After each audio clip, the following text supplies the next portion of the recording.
All right, we are back again. Very good. Woo! All right, so I'm going to share my screen. Let me know if you are able to see it. It's a beautiful day here in Washington, D.C. for our tour.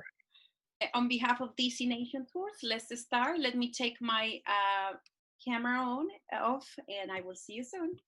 Great.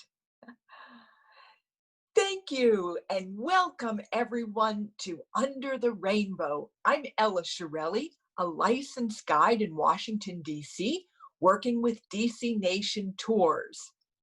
Let's get started on this highlights view of Under the Rainbow. Let's get started. Take it away.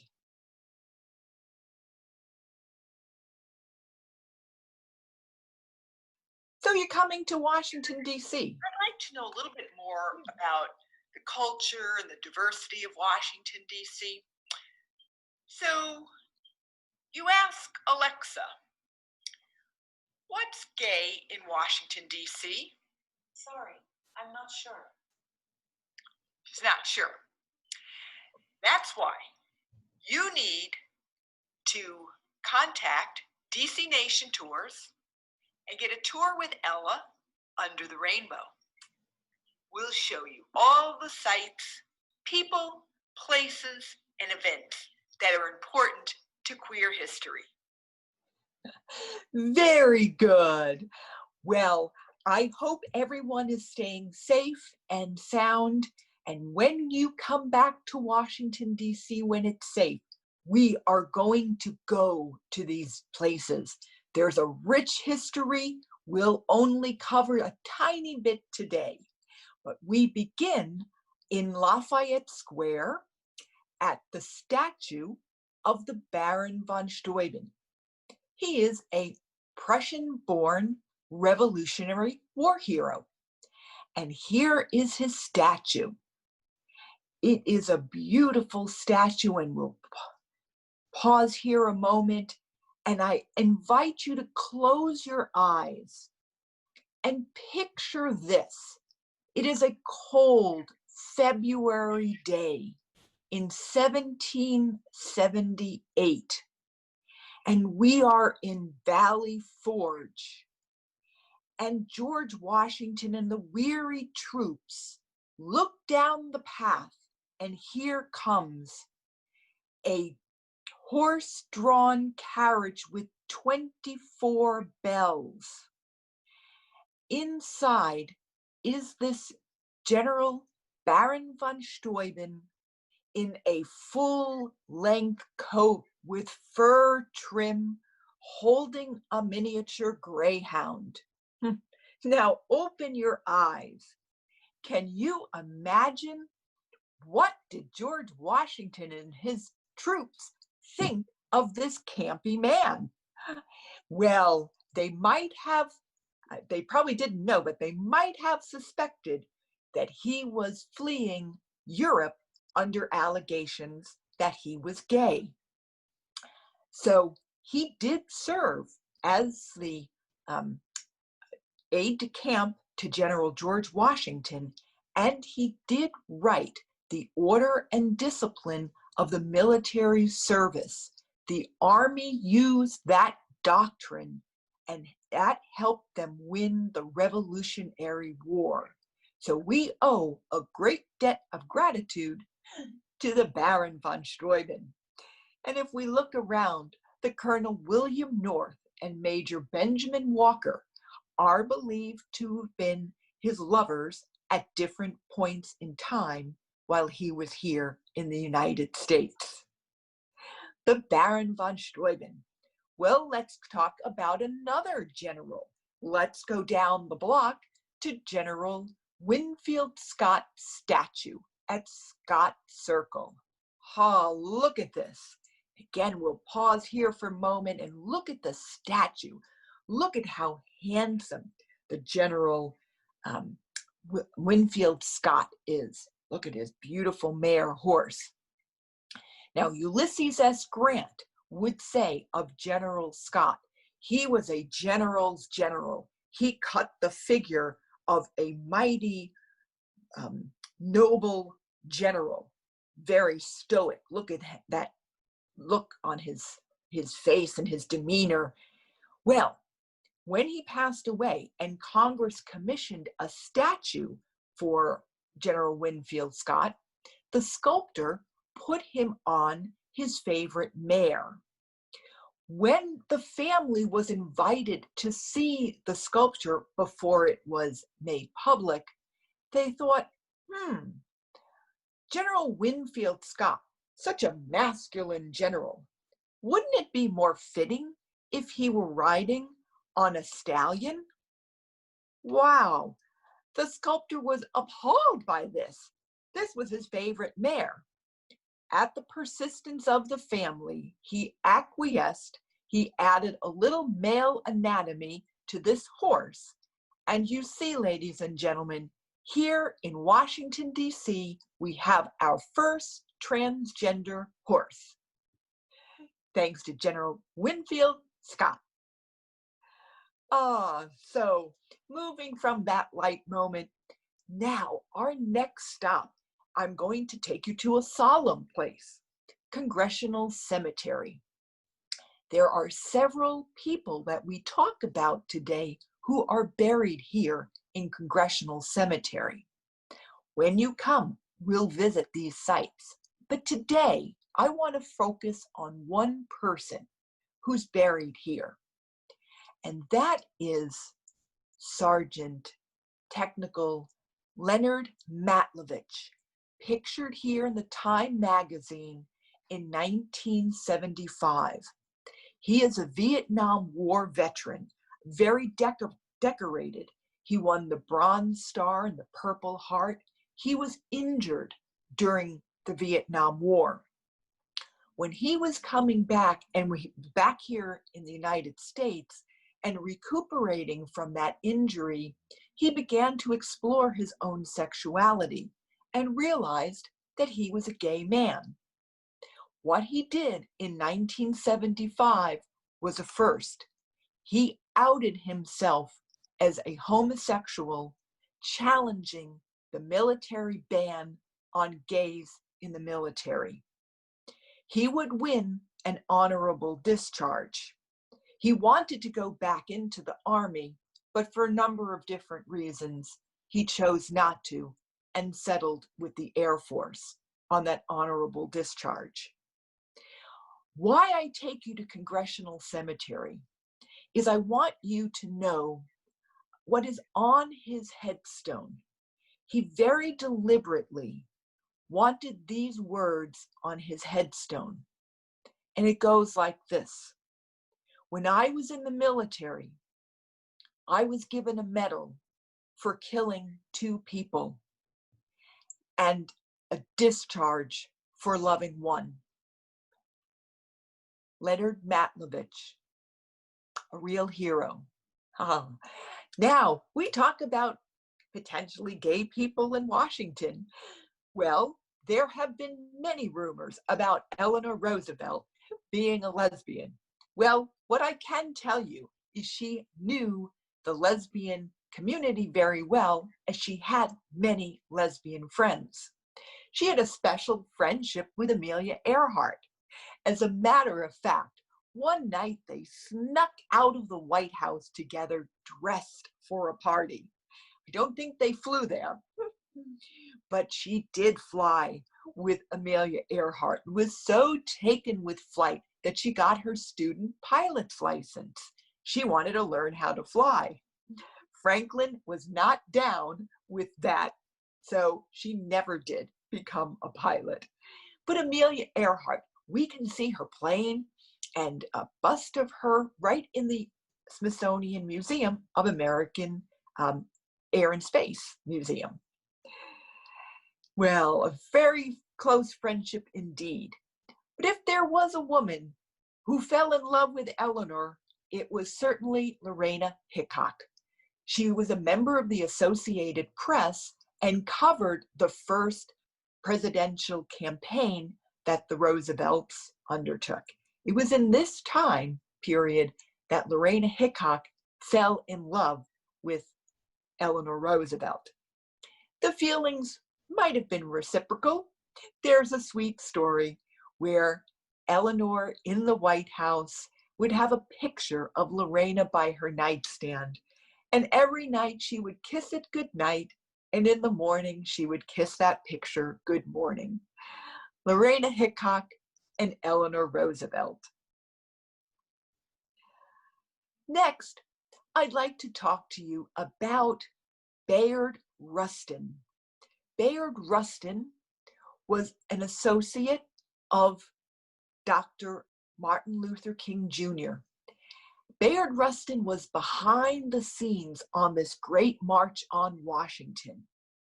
Bayard Rustin grew up in Pennsylvania, and his family were Quakers. And the Quaker tradition, they have a belief that we are all part of the human family, each and every one of us, and we're all equal. Bayard Rustin knew at an early age that he preferred the company of men to women. And when he told this to his grandmother, she said, "I suppose that's what you must do."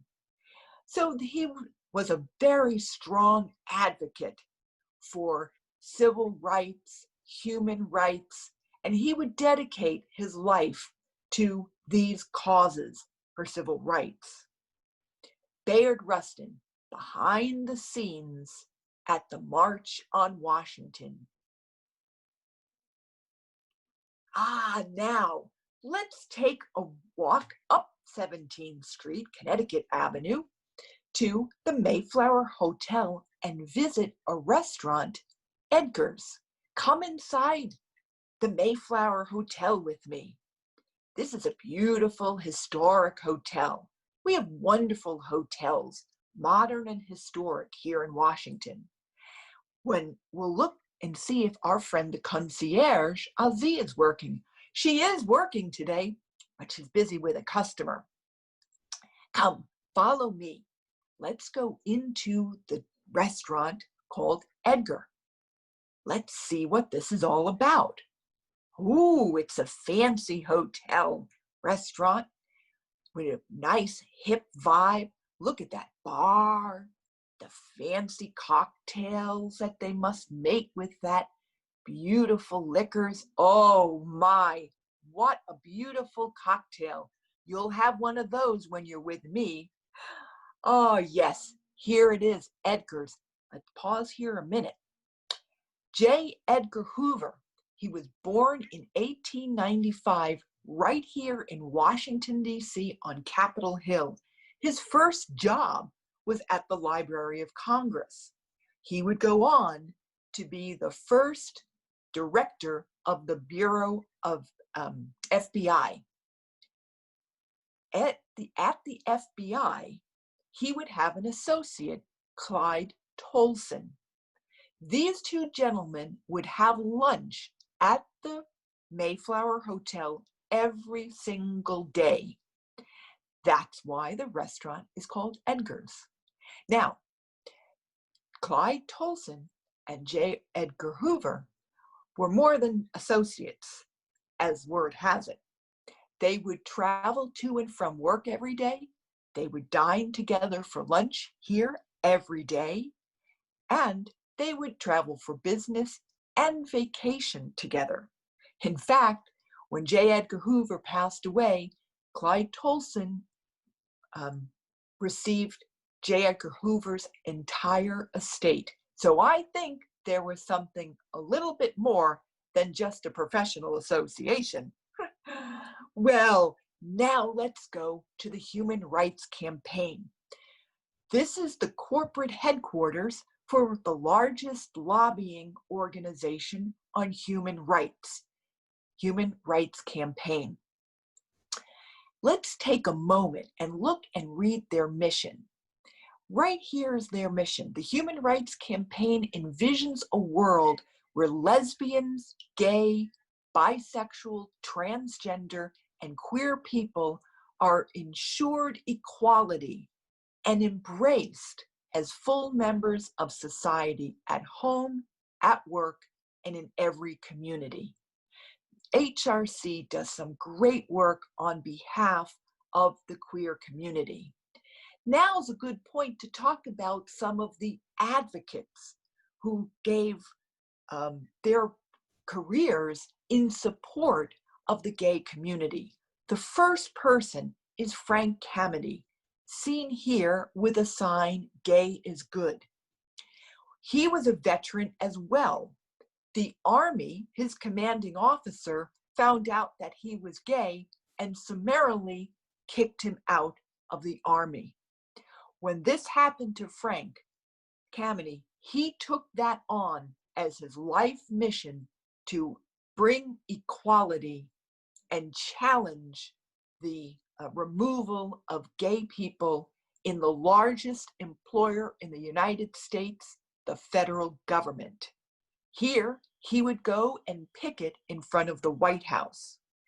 He would have some other associates who we'll meet next. Barbara Giddings. Barbara Giddings, pictured here with a sign, "Homosexuals should be judged as individuals." She grew up around the Pennsylvania area, Philly area. She'd questioned her sexuality as a young woman. She went to gay bars to explore her sexuality, but thought that wasn't really her scene. What she did next was she turned to books. She turned to books to find, gay characters. Unfortunately, she didn't find many books with gay characters. And those she did find, they weren't projected in a very good light.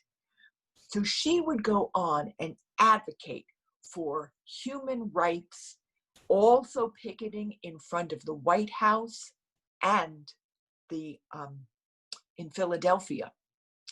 Now, there are marches that have taken place in Washington. This is the way that the community has gained recognition for the queer community. Here, Nancy Pelosi marches in 1987. The first march on Washington was 1979. October 11th, 1987, that's an important day today. October 11th, do you remember what that day is? Ever since 1987, it's International Coming Out Day. And then one of our last marches in 1993. Let's take a look at these events in pictures. Next, this is the first march. Takes place on the west side of the Washington Monument. 75,000 people come together advocating for rights for the gay community. They wouldn't know that a cloud would come over the community, another epidemic, the HIV/AIDS epidemic. In the next march, we see panels that were brought to Washington as part of that march in 1987. 1988, the entire quilt would come to Washington, and we'll see these over 8,900 panels. Each panel represents a person who lost their life. It was done outside the White House. Here we see the picture of the Clintons coming and paying respects to the quilt and recognizing something needed to be done for equality. Strong advocates. Now, we're here at the DuPont Circle area, and based on all these flags, I think it's Pride Day. I think we're about to have our Pride Parade. It's middle of June. Here we are, under the rainbow on 17th Street. Let's see, there's cheering and noise and activity and brum, brum, brum, brum. Here come the queers on bikes to cheers, recognizing the freedom of Pride Day. We even have National Cathedral with a float.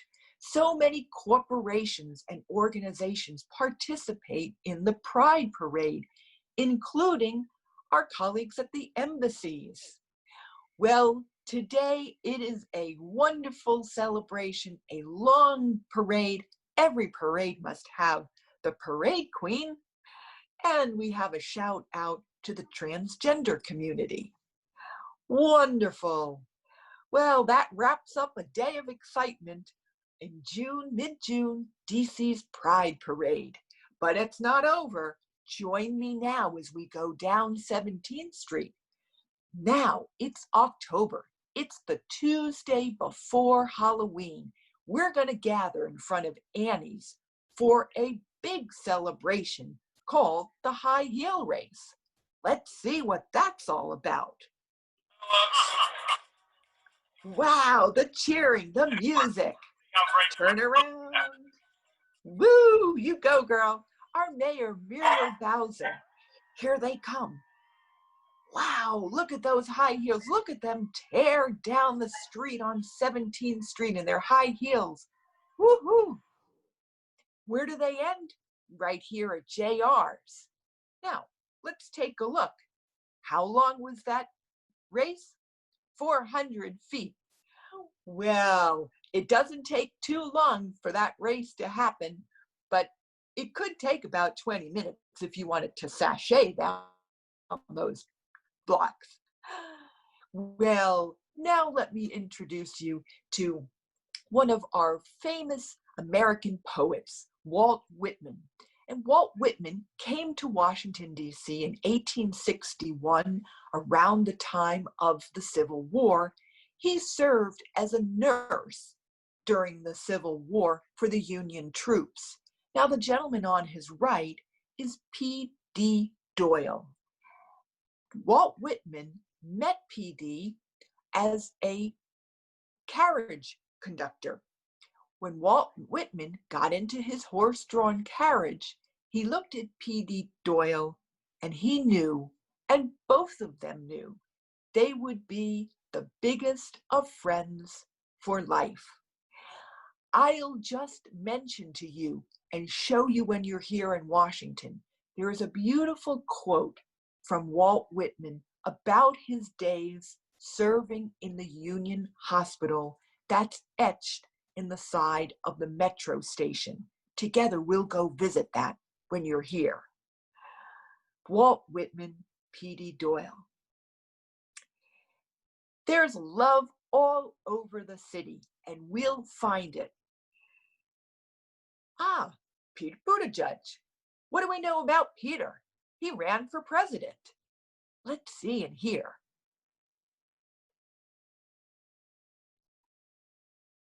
Peter Buttigieg and his husband Chestine has a rhetorical ability to cast conventionally liberal ideas in a kind of moderate frame. Disarm domestic abusers. This is common sense. And we've already decided that this is within the Second Amendment, and that's not unconstitutional, it's common sense.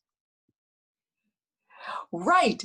Now, if Pete Buttigieg were to win the presidency, it won't be this time, he dropped out, but maybe in the future, will he be the first gay president in the White House? Historians say that distinction goes to this person, our 15th president, James Buchanan. It is believed that his intimate partner was William Rufus King, the senator from Alabama. Now, both of these gentlemen were given nicknames by Andrew Jackson. President Buchanan was called Miss Nancy, and William Rufus King, Aunt Fancy. Some interesting nicknames. There might be some truth to that rumor. My favorite picture, the White House colored in the rainbow. What happened on this day in June 2015? Let's see. Steady effort is rewarded with justice that arrives like a thunderbolt. We'll have all the celebrations across the country. Oh, yes, it was a celebration. This, of course, was that landmark Supreme Court decision honoring gay marriage. And here it says it all. Love wins. Love wins the day. Oh, it was a fun day. There's love in Washington in all colors. We'll go explore together. From all of us at DC Nation Tours, we look forward to seeing you in Washington, under the rainbow, and for some of our other tours. At this point, I would like to let you know that a virtual tour like this on any number of topics, our monuments, our museums, even Mount Vernon, we can do virtual tours for you, your family, your school. We can do that right now. We're also available to do private tours and walking tours with, of course, our masks and social distancing, but we can take you on walking tours throughout the city. We have special themed tours, and we can accommodate all of your curiosities. So please contact DC Nation Tours. Come smile with us, virtual or in person. We look forward to seeing you soon. Stay well, stay healthy. Great. I hope everybody had a great time with one of our virtual tours. And just to empower, we are open to do our walking tours. We are open to do virtual tours. So if you are looking for a very fun and also knowledgeable topic, please share it with us. We are more than happy to develop this virtual tour for you, your family, your school, and we will, when we are outside in the streets of Washington, D.C., we will be using the earpieces, all the measurements necessary to also make you feel that you're secure with us. We are going to have our mural tours, and that's pretty soon available in our website as all our other tours open. All right, so on behalf of all of us, keep having a wonderful day and see you soon. Come smile with us.